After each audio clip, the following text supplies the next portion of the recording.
Monthly checks for those on a fixed income, particularly focused on Social Security, SSI, SSDI, VA, Survivor. Yes, if you're on a fixed income, then this video is designated for you. All the way into the end, this video is loaded with information. President Biden invites the top congressional leaders to the debt ceiling meeting. What is a meeting going to coincide with? What is it going to be actually debating? What is going to happen in this meeting? Bernie Sanders is pushing the $200 monthly increase. We've got all the news and details right here in this video. Stay tuned because you do not want to miss. So right here, the information just come out today. President Biden invites top congressional leaders to debt ceiling meeting to discuss the following topics where Social Security and Medicare are getting paid. The bills are getting paid. They're going to get 100% full benefits. But along with the meeting is Bernie Sanders, who has reintroduced the $2,400 Support Act for those on a fixed income,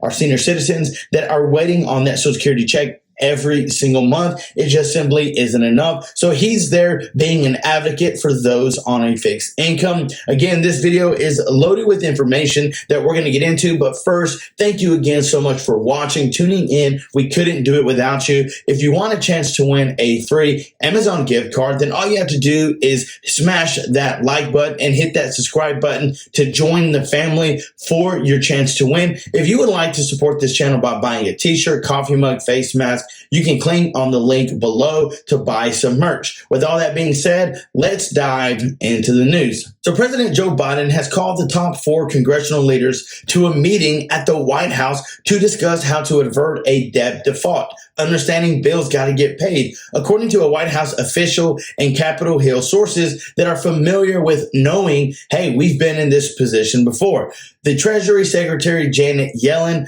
warned in a letter saying that the U.S. could breach the debt ceiling, yes, earlier than expected if Congress doesn't act in time. The letter sent shockwaves across Capitol Hill, with the threat of an economic calamity looming as Congress and the White House remain deadlocked over the issue. And this is where, again, I express my frustration to know that it's those American people that literally need help the most, that are struggling, that have to deal with them not being able to come over some resolution. I get it. We're different. You're red. We're blue. All of a sudden, we need to find an answer. We can't keep pointing fingers and making issues worse. There was a little bit of a sign the other afternoon that either party was shifting off its position, which again, it very frustrating because it's the American people who suffer when they can't agree and they can't pay the bills. Those on a fixed income, they worry because they can't seem to get their stuff together.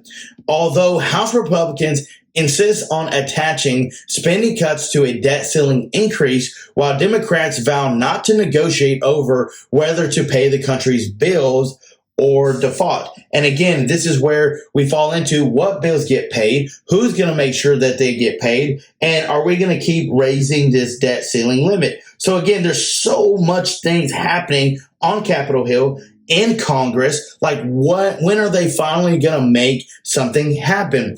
The White House official said Biden will stress to congressional leaders, that's why they're having this meeting, that they must take action to avoid default without conditions, saying that this meeting was scheduled to discuss the urgency of preventing default as well as how to begin negotiating a budget.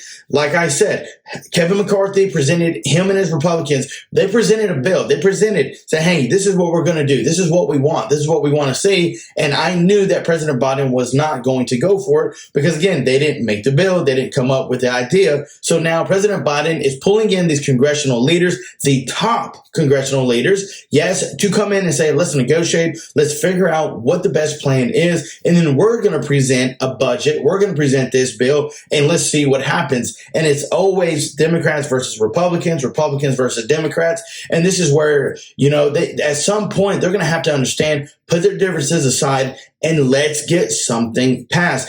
Bills got to get paid. Social Security needs help. Medicare needs help. Senior citizens need help. Low income needs help. So this is where we've really got to pull together to make something happen. I know without a doubt, many of you on this channel would love additional income every single month. If you would, then smash that like button. Yes, so many people are waiting for more financial relief. That $2,400 that Bernie Sanders is pushing, reintroduced into Congress. There's been a letter sent to Capitol Hill, to Congress, that really made them understand people need help. It's time to get things together. So the Democrats have insisted on a clean debt limit increase without policy conditions for Congress to negotiate over spending cuts. So Republicans demanded the separate government funding process with a deadline of September 30th. So what worries me about the September 30th deadline is that this thing can keep going on and nobody is going to do anything until it gets closer to the date. It's like the procrastination.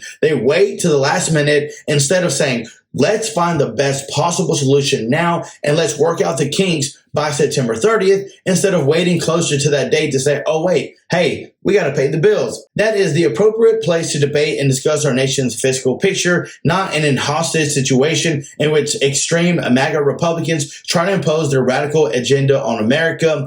Senate Majority Leader Chuck Schumer and House Minority Leader Hakeem Jeffries said in a joint statement Monday evening, we don't have the luxury of waiting until June to come together to pass a clean bill to avoid a default, and we do not have the luxury of waiting to come together to pass a clean bill to avoid a default and prevent catastrophic consequences for our economy and millions of American families. Republicans cannot allow right-wing extremism to hold our nation hostage. Biden also called Congress top two Republicans, House Speaker Kevin McCarthy and Senate Minority Leader Mitch McConnell of Kentucky, to the official trip. So let's see what happens. Hopefully they'll get their things together so we can get a bill passed. We are your daily advocates for this news, for Social Security stimulus checks. We promise to keep you updated as soon as it comes down. We want to thank you guys so much for watching. Your love and support mean the world. We couldn't do it without you. Remember to join the family for your chance to win. Love you guys. Thank you so much for watching.